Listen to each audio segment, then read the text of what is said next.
So John has devoted decades to monitoring Jupiter's dynamic atmosphere, coordinating observations from amateur and professional astronomers worldwide, and synthesizing these into scientifically valuable reports. His leadership has helped document major events such as belt revivals, storm mergers, and satellite phenomena, making him one of the foremost authorities on Jupiter's changing face.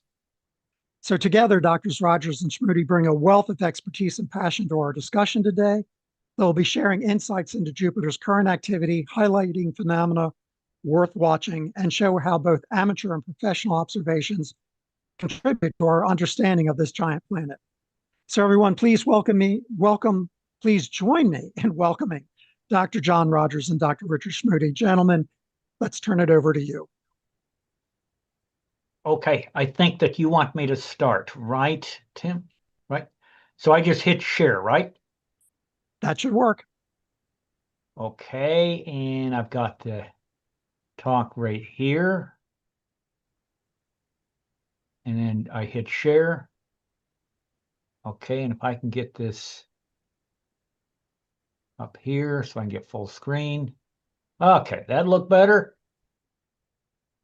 Okay, today what I want to do is I want to talk about long-term changes on Jupiter. Can everyone hear me?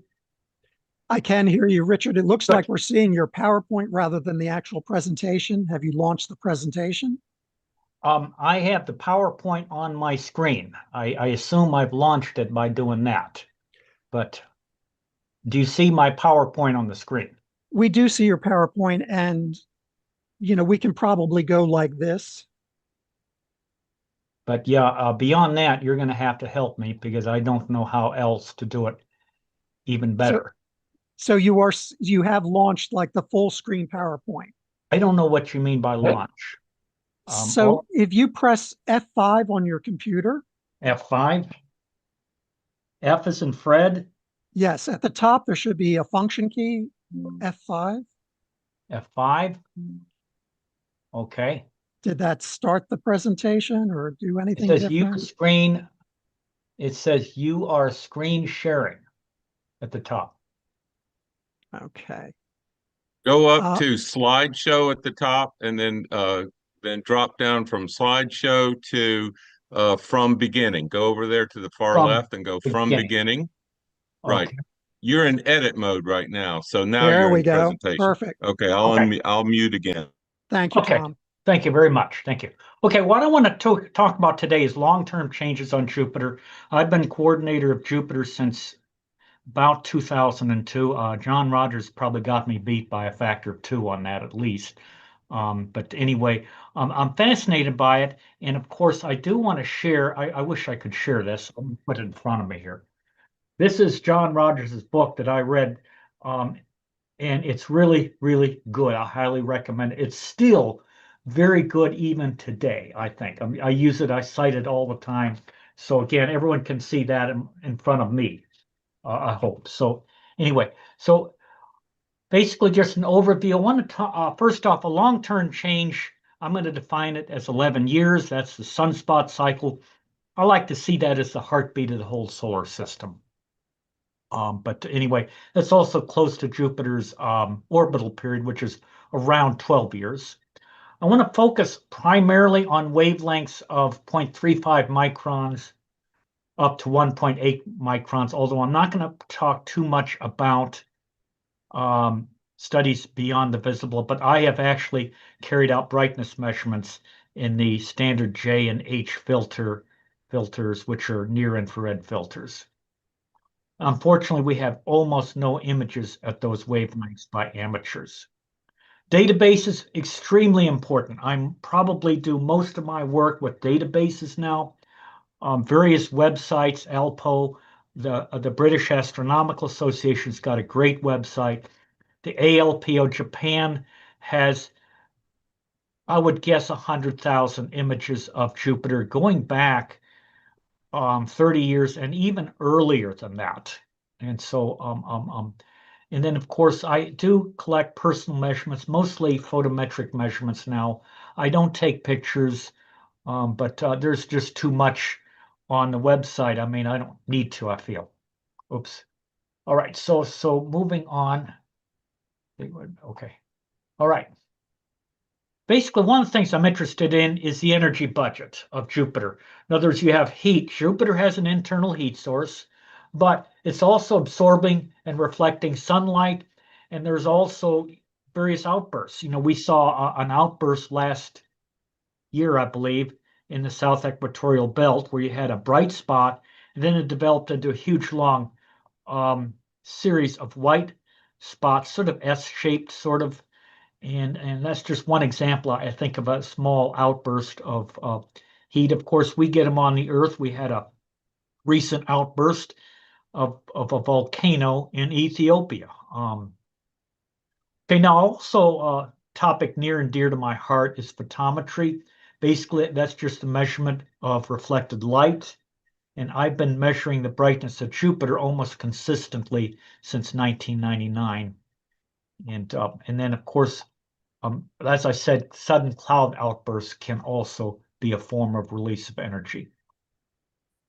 All right, method of materials. The image databases basically go from the ultraviolet 0.35 micrometer wavelength up to around 0.9 micrometer wavelength. That's basically around the so-called methane band image. I want to point out, though, there's really several methane bands, but the 0.89 micrometer band is the one that's most common. Okay. And again, that's important because I like to do long-term studies. And so I know there's been methane band images going back to the 1970s. Okay, and of course I have done a lot of brightness measurements. I am only going to focus on my V-filter results today, though. And then, of course, new methods. We had an excellent webinar back in 2023. I believe it was March 1st, put on by the British Astronomical Association. John Rogers, one of our co-hosts here, I believe was the organizer of that. Correct me if I'm mistaken.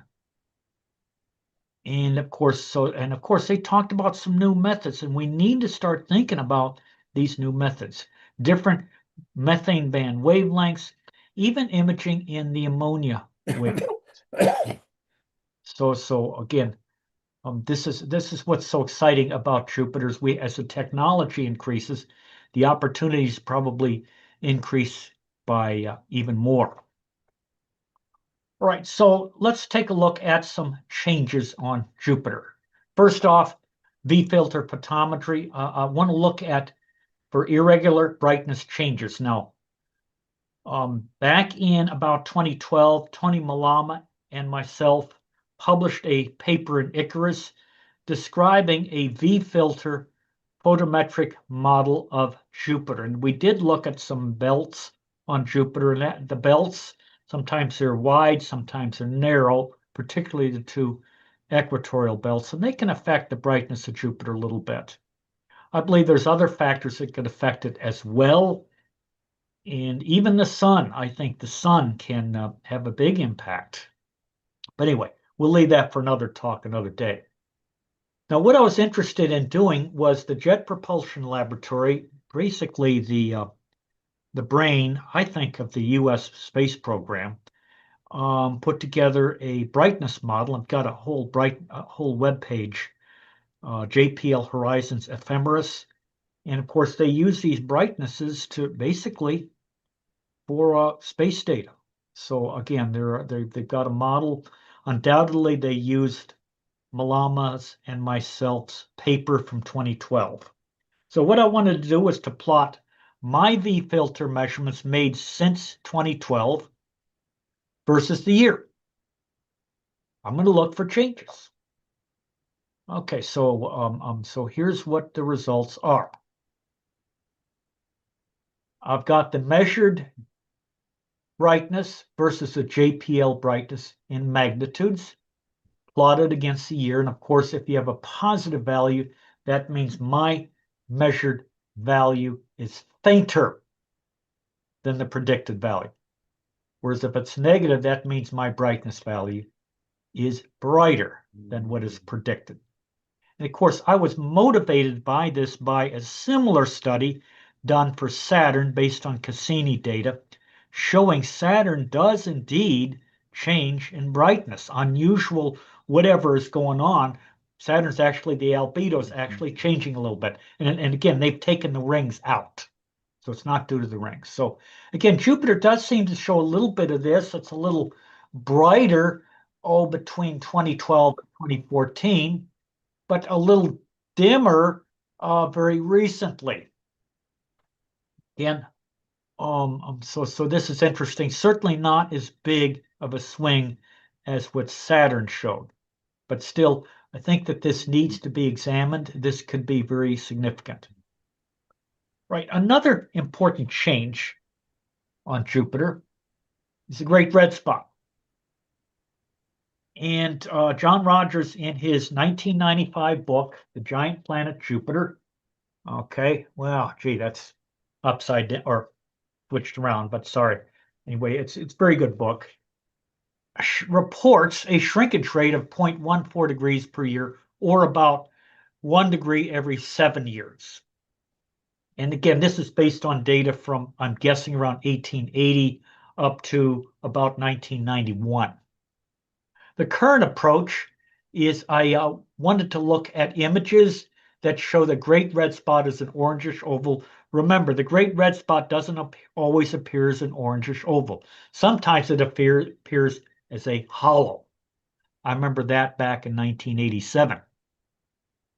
I include the darker border, measure the east-west length in degrees. Now, I want to stop here for a moment. The Great Red Spot's latitude does not change by more than about a degree or so. I know that Rogers published a whole paper on this in the Journal of the British Astronomical Association back around 2008. Correct me if I'm mistaken on that. Around 08. I don't have the exact year. And basically, there is a slight change in latitude, but not a whole lot. And it may determine how fast it's going. There's an 88 or 90-day oscillation in the size of the Great Red Spot. But I'll let John Rogers talk more about that. Okay, so again, what I want to do is plot the east-west length versus the year. And this is what I came up with. Again, I'm taking sort of a yearly average. I'm not taking a monthly average. John Rogers is going to present more results on the monthly and perhaps even weekly time scale. Very interesting, and looking forward to hearing about that. But anyway, we're just taking a yearly average and plotting it out. And take a look at the data. First of all, we have the east-west length on the vertical axis, the year on the horizontal axis. And remember, you can see a slope. The slope is rise over run. And there really does seem to be two slopes here. One between about 1880 and 1960. Another one between about 1960 and 2025. Okay. So what I did was I fit each of the data to a little least squares equation on Microsoft Excel. And here are my results. From 1880 to 1960, the east-west length shrinks by about 0.081 degrees per year, where Y is the year. I know this number is really strange, but it's because it's based on the whole year. So I input 1960 for Y, not just 60 or whatever. Whereas from 1961 to 2025, the shrinkage rate has more than doubled to about 0.21 degrees per year. So notice a Great Red Spot shrunk by about 1 degree every 12 years during the late 19th and early 20th century, but shrunk by about 1 degree every 5 years or so since 1961. So the conclusion is the Great Red Spot shrinkage increased around 1960. Now again, remember, I'm plotting apparition averages. It would be even more interesting to look at the monthly. Mm-hmm. And of course, John Rogers is going to show us that in a few minutes. Okay, another long-term change is Oval BA. Now, Oval BA just celebrated its 25th birthday earlier this year. And I wanted to look at measure the length of oval BA. So I've got the length in degrees longitude. This again is in visible light or RGB images. And on the horizontal axis, I have the years after December 31st, 1999. And again, this is designated as an X. So in other words, this year would be like 25 point something years. And again, you can see a consistent trend. I mean, there's a lot of scatter in the data, obviously, but it is statistically significant. And it shows that the oval BA is shrinking at about 0.045 degrees per year. It shrunk by over a degree over the last 25 years. Now, I have not reported this in this talk, but on the side, the shrinkage rate was also measured in methane band light, 0.89 micrometers, and the shrinkage rate is even greater. It's about double that. I have just published that paper in the Georgia Journal of Science. It's been out 5 whole days now, so you can take a look at that for more information. So again, another long-term change taking place here. Some other changes. The drift rates in the south-south temperate current and the south temperate current have also changed. And Rogers points this out in his book, and I've just merely continued that. I mean, remember, Rogers's book was published in 95, probably includes data up to about 1992. John, you can tell us more about that, but I think it's about 92. But there may be a little bit more, even more recent than that. The width of the North Equatorial Belt has changed. It usually recently it's gone through about a 4 to 5 year cycle. It gets very wide, then it gets narrow. And it was very narrow, about 3 years ago, only about 2 or 3 degrees wide. And then the latitude of the South Polar Hood, north and methane band light. I find this very interesting. It's a very light feature, probably very thin cloud at a high altitude. There might be some seasonal changes on this. And this again, you all who are collecting images, I know, for example, Clyde Tombaugh or Clyde Foster, I see your name. It's very important to submit those images, particularly in methane band light, because they just give us a whole new view. Then, of course, impacts on Jupiter. There's been something on the order of a dozen reported. There is a chance that they're more frequent when Jupiter is closer to the sun, but I really am looking for confirmation. Again, 12 impacts or so is not really statistically a very big number, but of course, one would think that that's the case because Jupiter is closer to the asteroid belt when it's closer to the sun than when it's further away.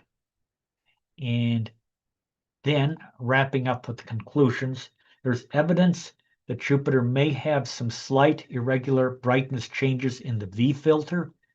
Great red spot is shrinkage, and the shrinkage may have increased around 1960. Of course, this is not final yet. This is just preliminary. Oval BA is shrinking, and there are several other long-term changes happening on Jupiter. Stay tuned. You will hear more about this in the future. And perhaps the most important slide, of course, the references are listed here, but also I'm grateful to the people who maintain both the ALPO website and the ALPO Japan latest websites. I'm grateful to Gordon State College for their support, and I'm grateful to the organizers, Jim Tomney and others of this webinar. Tim Robinson, too, I want to mention. So anyway, I want to thank you for your attention, and I'll be willing to answer questions, I guess, at the end or whenever it is appropriate. Richard, thank you very much. That was great. You're welcome. Why don't we pause for a moment and see if there are any questions? Yes, Tom, why don't you come off mute and ask your question? Oh, I'm sorry, you're clapping, Tom. Yes, I have one My question. bad. Yeah, everybody hear me, Tom? Yes, Frank. Jim? Hi, Yes. Frank. Yes, how Go you ahead. doing? Yeah, Rich, very nice talk. I just Thank want you. a question about the BA oval. When Yeah. it was formed? It formed around March of 2000. And the Japanese were the first to report it, at least according to what I've seen. And I cite that in my paper. They've actually got it on ALPO Japan latest website. Oh, okay. Because some of the ovals they merge. They merge and they call the FA or BA, but Yes. now it's individual, it's by itself now, right? Or Yes, you're right. yeah, You're right. There was a yeah, merger around 1998. Don't quote me on that. To okay, make two ovals instead of three. And I think it was BE and FA. FA right. was the original just by itself, and then the two merged in 2000, early 2000. So it remained as BA oval ever Yes, since. it's Okay, remained BA. And of course, there's an interesting history actually going back to about 1940 on this. okay, Originally had three dark sections, and the dark sections were getting bigger. And of course, they were separated by white. And eventually, at some point, people focused on white areas, which later became the three classical ovals that you mentioned. okay. All right, Very thank you. good. Okay. Okay, Cliff, I see that you have your hand raised. Would you come off mute and ask your question? Let's see, I'm off, okay. One question on the photometry, was that corrected for Jupiter Sun and Jupiter Earth distance, or was that apparent magnitude? Oh, yes, it's corrected for both magnitude, distances, also the Earth's atmosphere. Earth's atmosphere absorbs light, and also something called color transformation. Now, every instrument telescope combination sees light a little differently.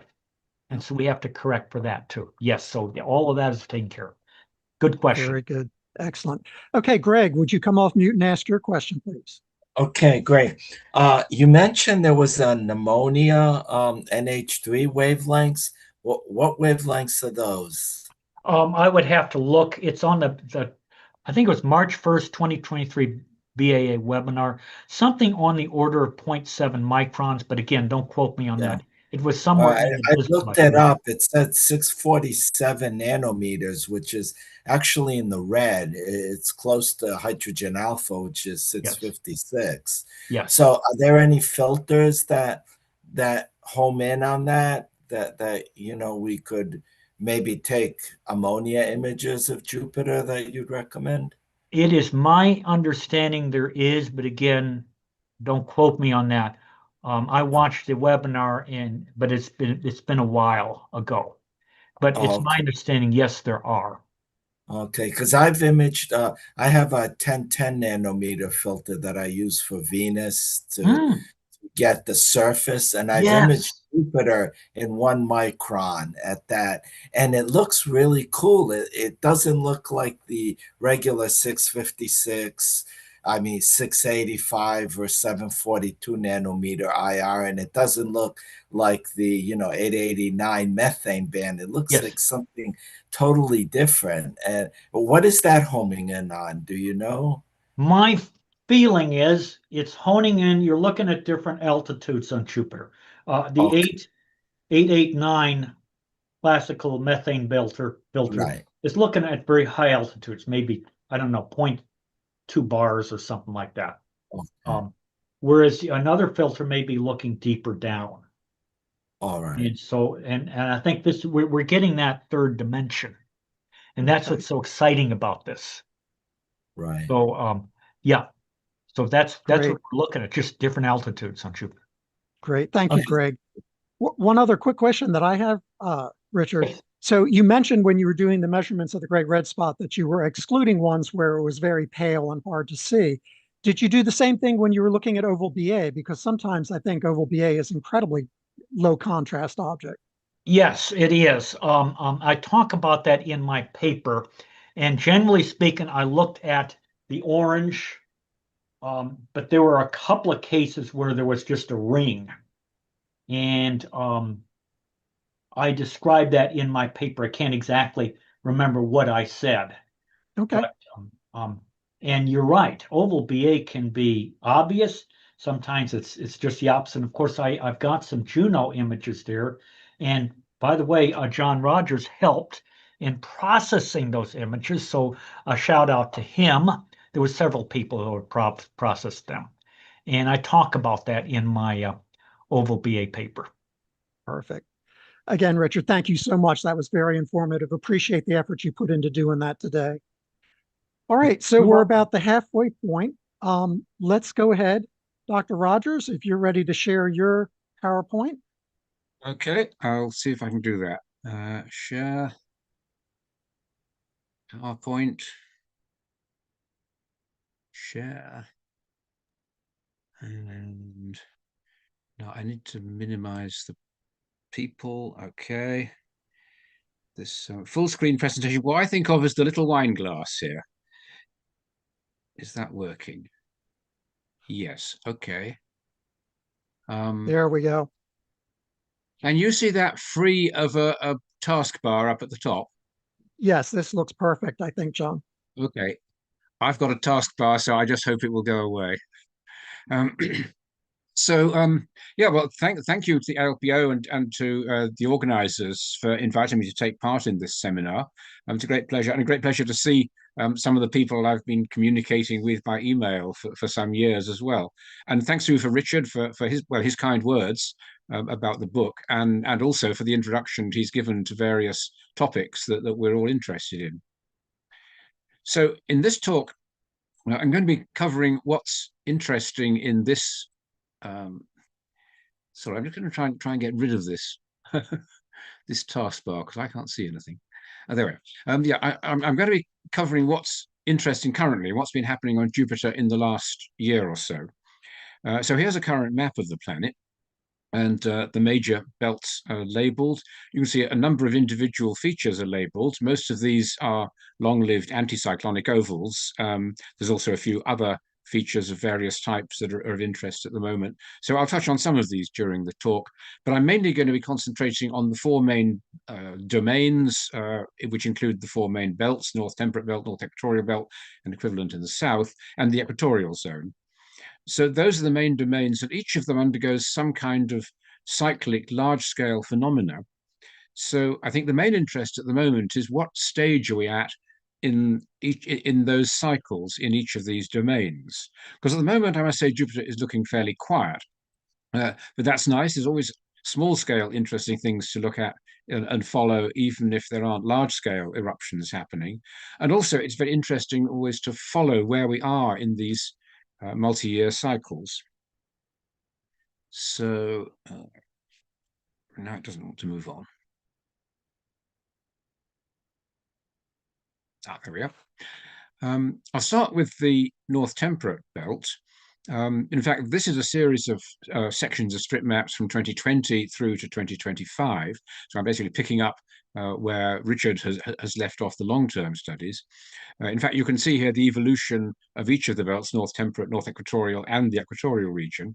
But focusing on the North Temperate Belt, it has a cycle of 4 to 5 years at present, and the most conspicuous feature in that cycle is these outbreaks of extremely bright, extremely fast-moving plumes. So these are the fastest moving and most energetic features that we see on Jupiter. There was an outbreak in 2020, and then the belt then revived with the sort of ochre or orange south component and irregular dark grayish north component.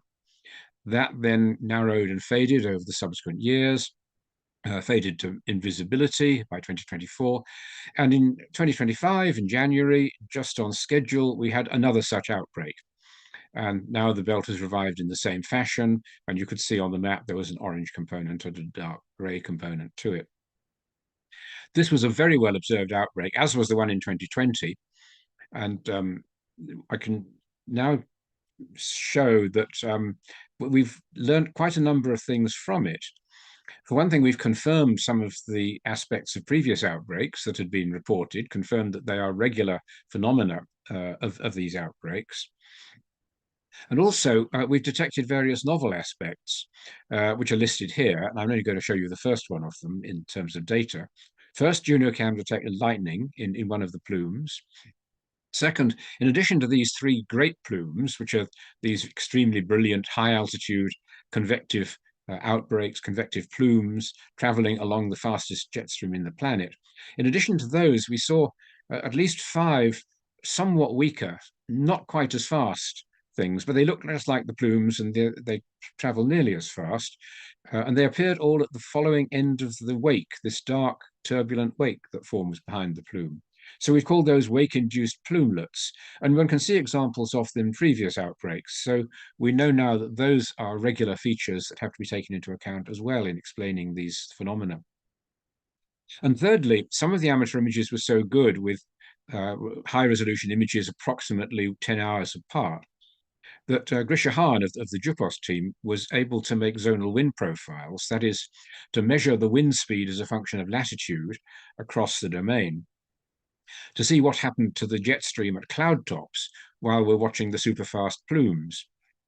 And he found that the cloud top basically never speeded up to the same speed as the plumes, which is consistent with a prevailing hypothesis that the plumes are arising from the deeper layer, presumably the water cloud layer down below, where the jet stream is traveling faster than it is at cloud tops. So we've learned quite a lot from this particular event. Here is the JunoCam image showing lightning in plume 1. Now, JunoCam has actually been in orbit for 9 years and been through 3 of these outbreaks on this jet stream, but has always got very unlucky and never got a decent image of one of the plumes. We knew it wouldn't this time because at its most favorable perijove, the plumes were on the dark side. But JunoCam was instructed to take some long exposure images searching for lightning on the dark side, and it got lucky. This frame down at the bottom center of the field of view is part of image 44, and you can see some flashes there. They're very close to the limb and very close to the edge of the field of view. But when Gerald Eichstädt, who makes maps of all the JunoCam images, projected these images onto maps, and then we superimposed them onto ground-based images, in fact, using images by Isao Miyazaki, this was the result, bottom left. The small, well, the prominent green clusters are the lightning flashes you can see on the right there, and the main one maps exactly to the edge of plume number 1. So that is indeed a thunderstorm, or probably a gigantic collection of thunderstorms, in fact, and it may be opaque other than on the edge. And then the smaller flash or cluster is a little bit following that in the wake that was elaborating behind it.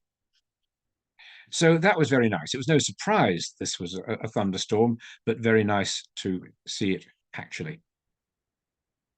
What about the North Equatorial Belt? Well, Richard mentioned that this is undergoing cyclic expansions, which happened every 3 to 5 years.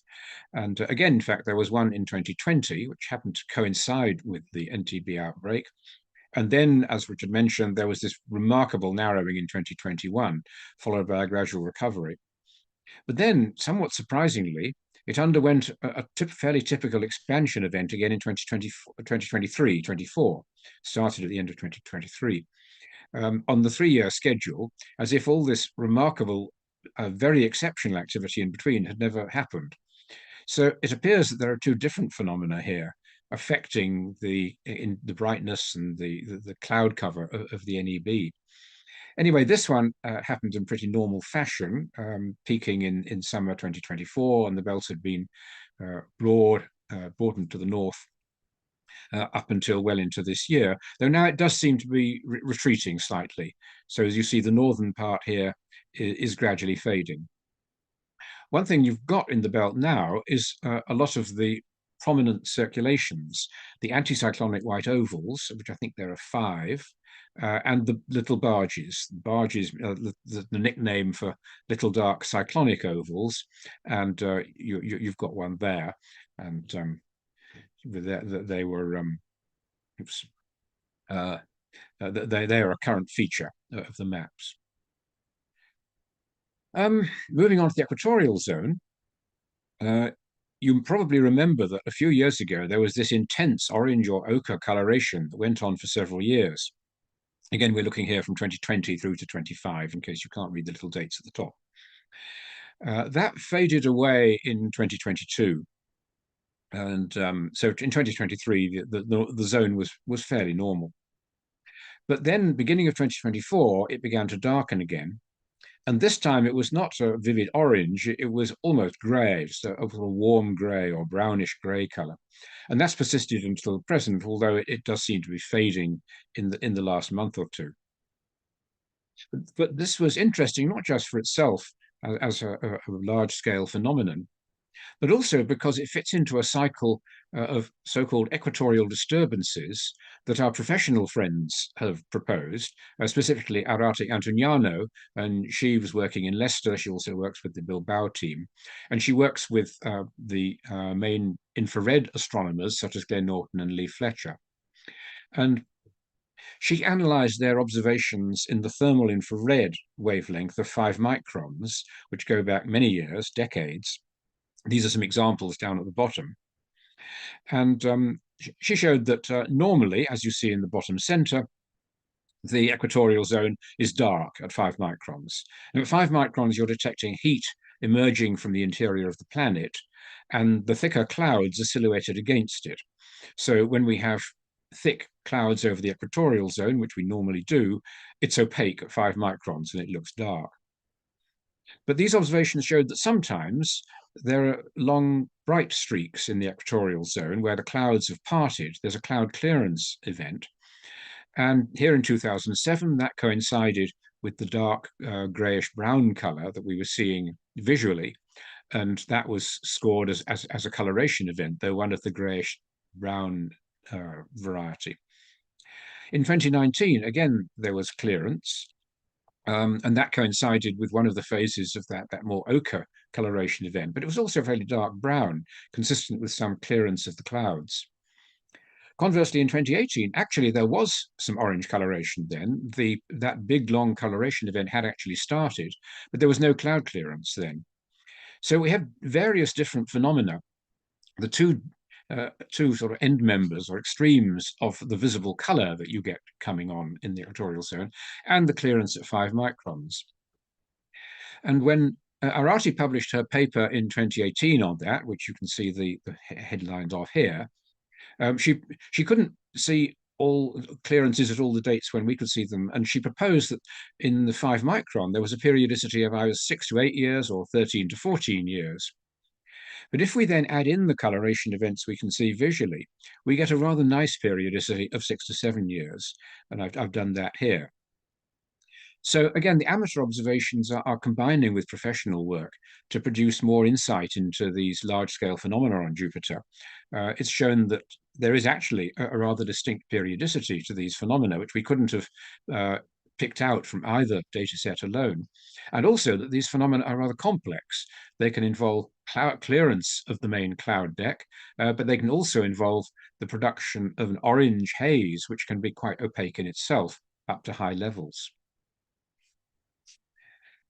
Moving on to the south equatorial belt.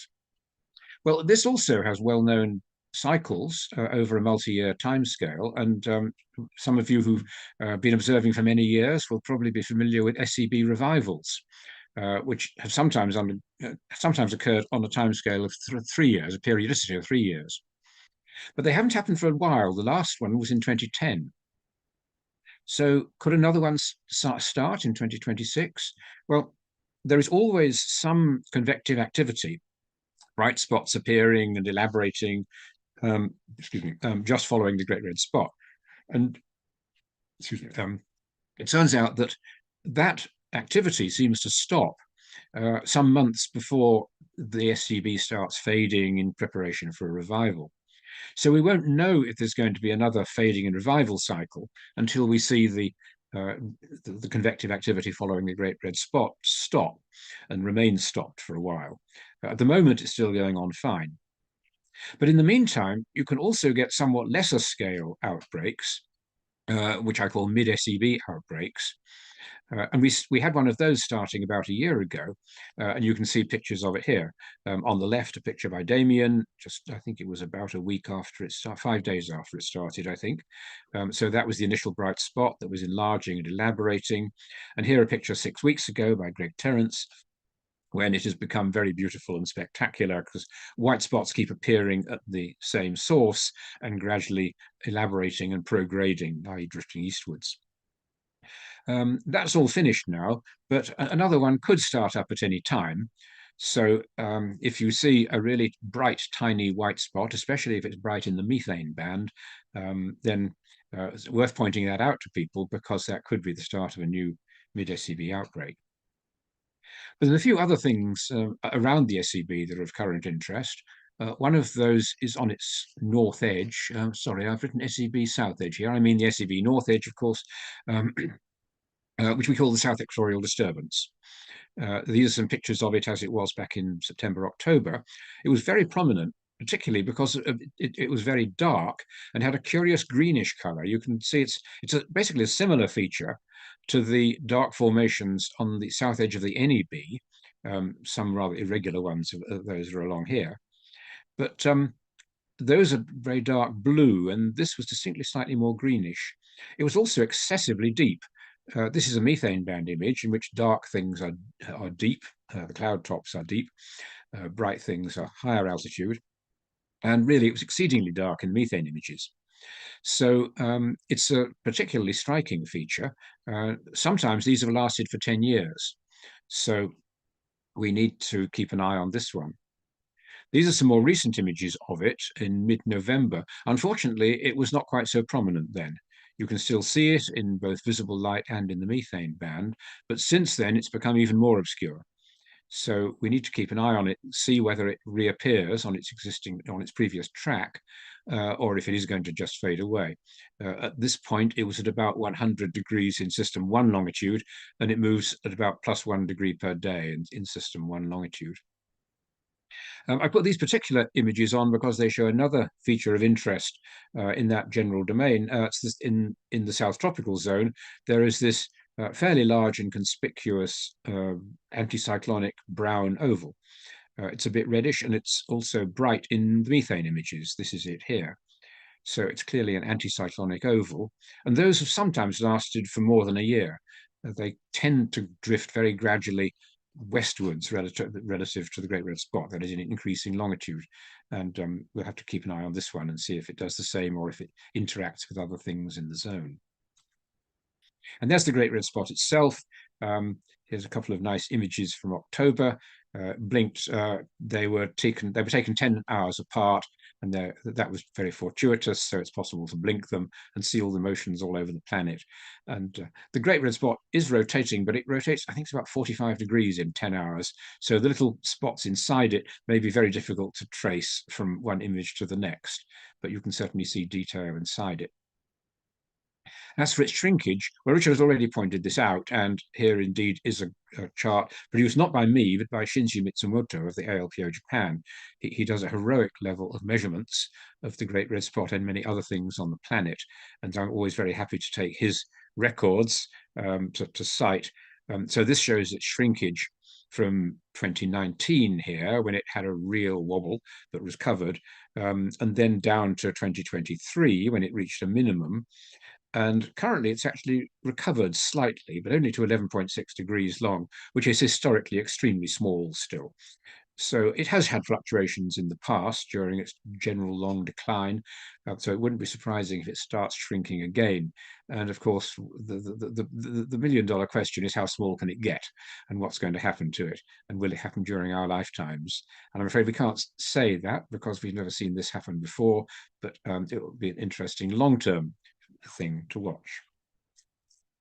Then finally, I'm just going to cover the South Temperate domain. This doesn't have the same kind of cyclic outbreaks as those other major domains. It doesn't have fadings which are restored by major dramatic outbreaks of convective storms. But it does have cyclic outbreaks of a different sort, and has been having since about 1998. As you're probably well aware, the domain was largely whitened during most of those years. There is, of course, oval BA, which Richard has covered, and that always has a dark patch following it, which we nowadays call segment A of the STB.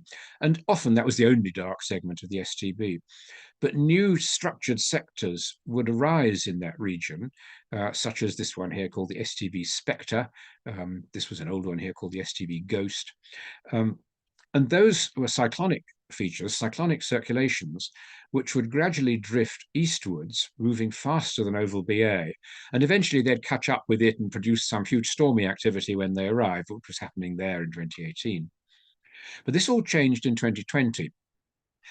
It started off, we had some beautiful observations of the origin of some of these new cyclonic structured sectors, in particular this one here labeled spot 7, which is also known as Clyde's spot. Shout out to Clyde Foster, who is watching, because it was his spot. He discovered the convective outbreak in it. It went on to expand into a very large, dark, turbulent STB segment, here now called S segment G. But since that time, these features no longer drift at a different rate from oval BA. They all drift at a rate of around about minus 17 degrees per month in system 2, which, if Richard is keeping track, I think you'll find it has been the typical drift rate for many years. And in particular, it's been the typical drift rate of cyclonic sectors, which teaches us, I think, that the cyclonic sectors are what dictates the drift rate in this domain, while the anticyclonic things, particularly big one like BA, can have a variety of different drift rates. Maybe that's a topic for another day's discussion. We are just about to post a huge, great report on this domain from 2018 to 2024. I might get it posted before Christmas, but you may be able to see a lot more detail in that. It might not happen until the new year. We'll see. This is the current state of the domain. So the STB has revived around most of the circumference, which hasn't happened since about 1993 to 95. So we're in a kind of new regime now. But something interesting has happened recently, a convective outbreak indeed, which seemed to trigger a lot of the interesting changes on Jupiter. This is a much smaller one, but it was unexpected, and it happened in the middle of dark segment A. So this is when it first appeared on September 22nd, a nice sequence of images by 3 observers on 3 continents at successive rotations of the planet. And here it was a few days later, 25th of September, it's got bigger and brighter, and you can see there it's methane bright, which is typical of these convective storms. And that then elaborated into an expanding, still stormy sector that's got bigger over some weeks. But then, even more surprising, a very similar outbreak appeared in the next domain to the south, the SSTB. That's its first rotation when it was observed on October the 4th. That also became elaborated and proliferated. The 2 of them were passing the Great Red Spot together in November.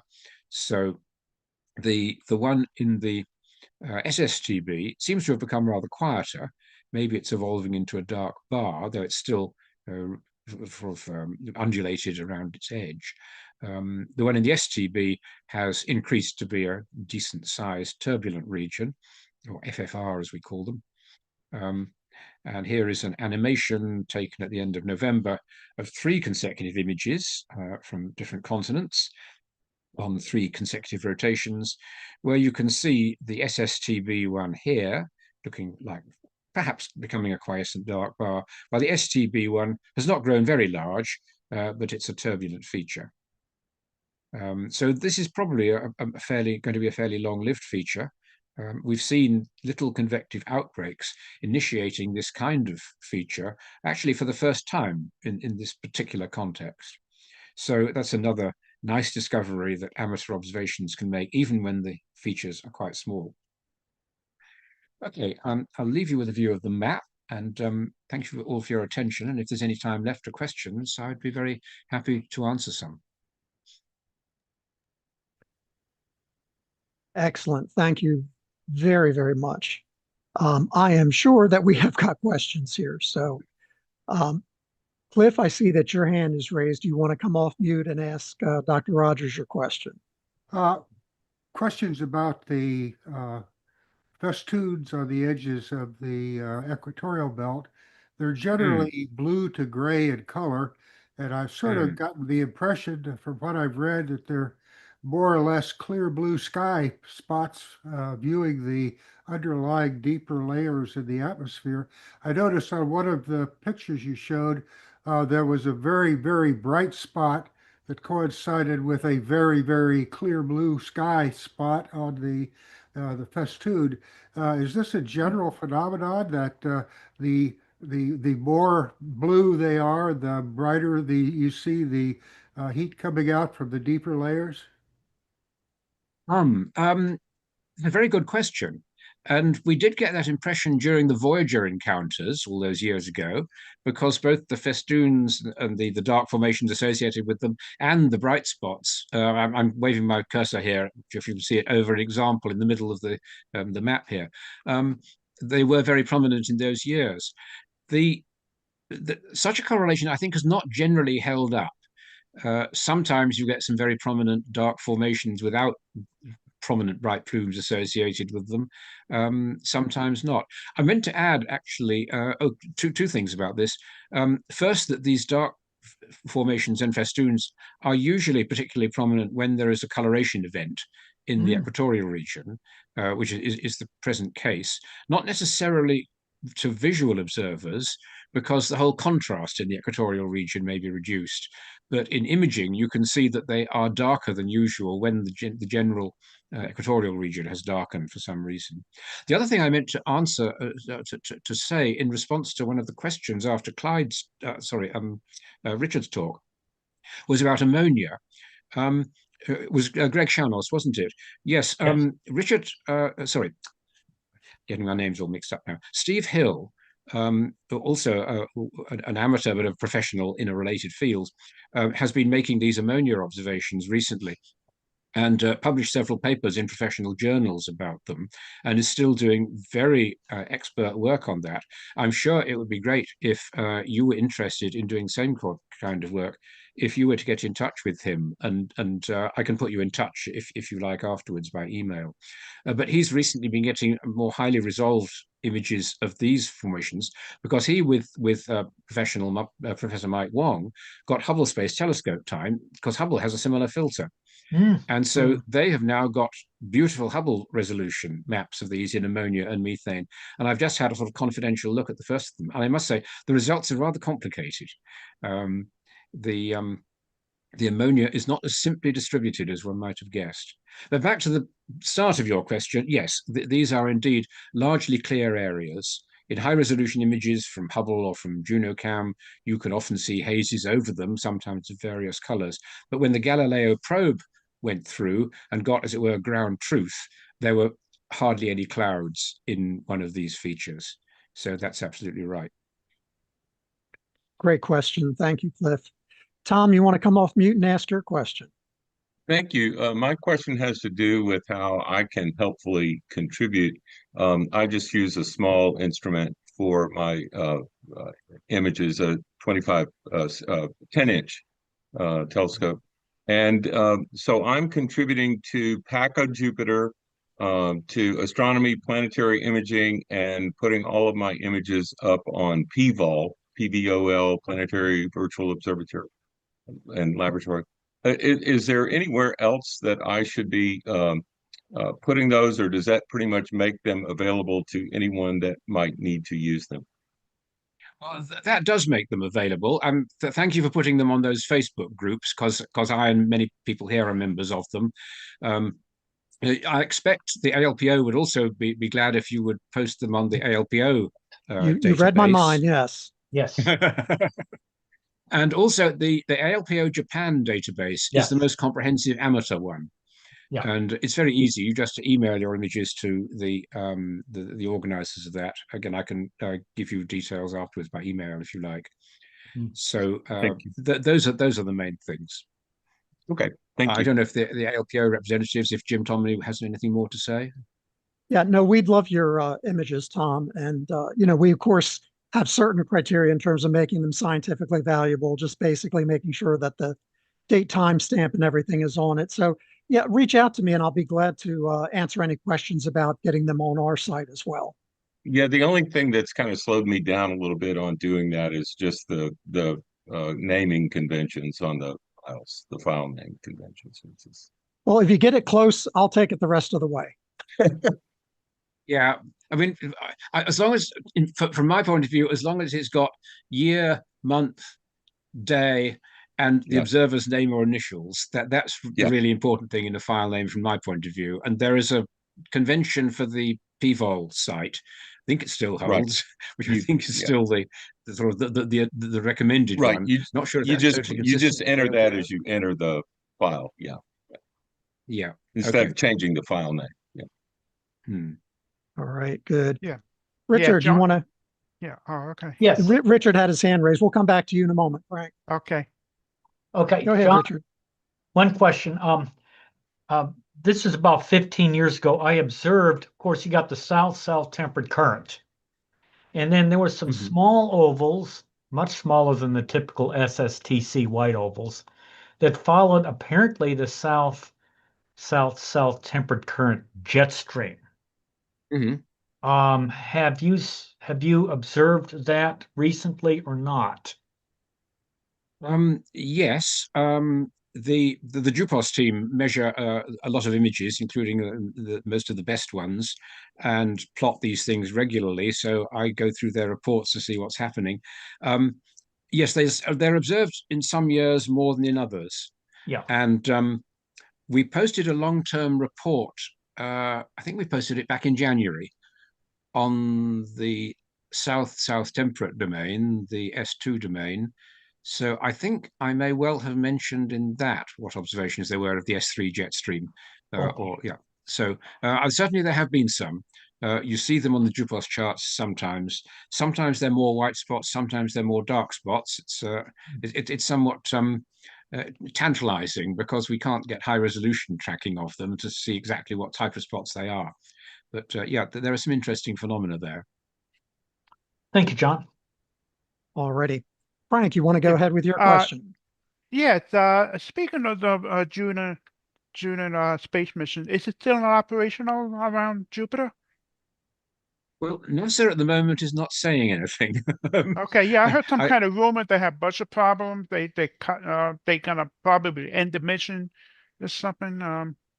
well, as of the start of shutdown, it was still in good working order, and I think Okay. the scientists involved are optimistic. But I think NASA has not said anything about it since the shutdown. So I guess that means that nothing can be said. Okay. But yeah, I know the scientists involved are optimistic of getting some more useful data out of it. Mhm. Okay. So, John, I wanted to ask something. Is everybody seeing my screen here with an image from the ALPO Yes, gallery? yes. Mhm. So, can this particular, it's almost looks like either rods or a segment forming in what I guess is the north-north temperate belt. That's It's right, yes. is this something that is like occurring normally, or I'm just really curious about this because I've not seen this in years past. Okay, no, those are normal features. That they come and they go. They can be called barges, really, although they're usually, as you said, more like segments of belt, without such a compact structure as the barges in the NEB. But they seem to be the same type of thing, a cyclonic circulation with very dark brown clouds in them. So yeah, JunoCam has got some very nice images of them over the years. Um, I'm I think I haven't actually looked through the data yet to be sure, but I think some of them may be turning red and fading, or may have done that recently. Okay, I've just seen some that look rather orangey, and looking at the latest JUPOS charts, I think there may be evidence of that. So I must go through all that and see if that in fact is what has been happening. very good. Thank you. All right, folks. Anyone have one last question, perhaps? All right. Tim, would you take us out, please? Sure, let me get a screen here. Oh, I have one more question.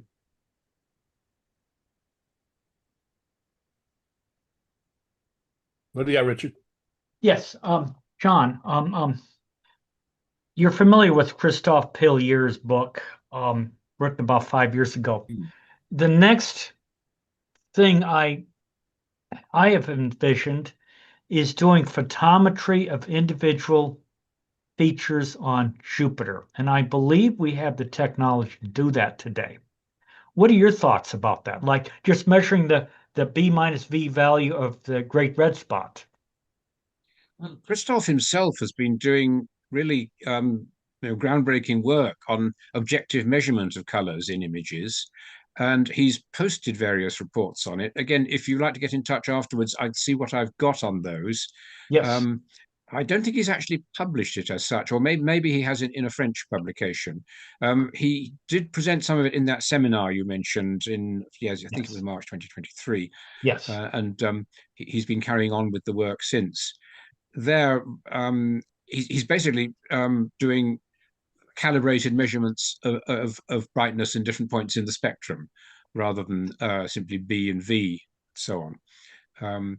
So that's a very good direction for amateurs to go, something else that people might well be interested in doing.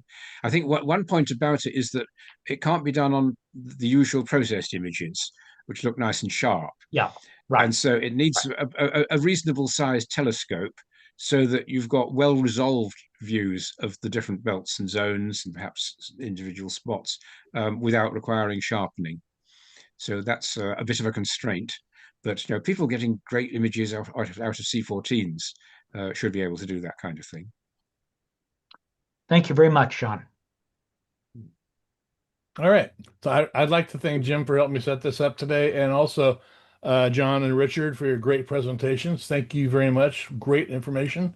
This is just a little plug slide for you to promote the ALPO and our YouTube channel. I want to thank the 20 people on YouTube that joined us today, as well as the 30 people that checked into the Zoom meeting. So I think that was a pretty decent turnout.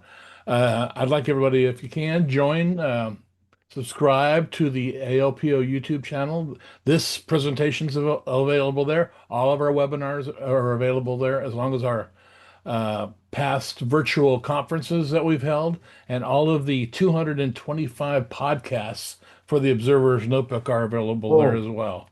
So we're going strong on the podcasts. So I record a few every month. We release them on the 1st and 15th. The most recent podcast had Dr. Richard Schmude on it with the planet Uranus we discussed.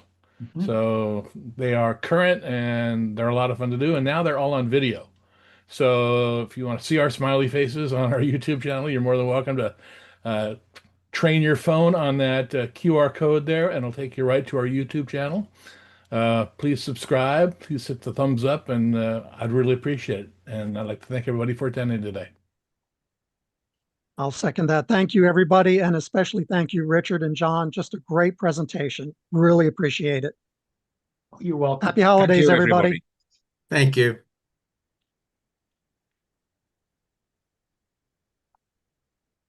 Thanks, guys. Okay. Okay. Yeah, well, thanks very much, Richard. Yeah, I've Right, really enjoyed everybody. that.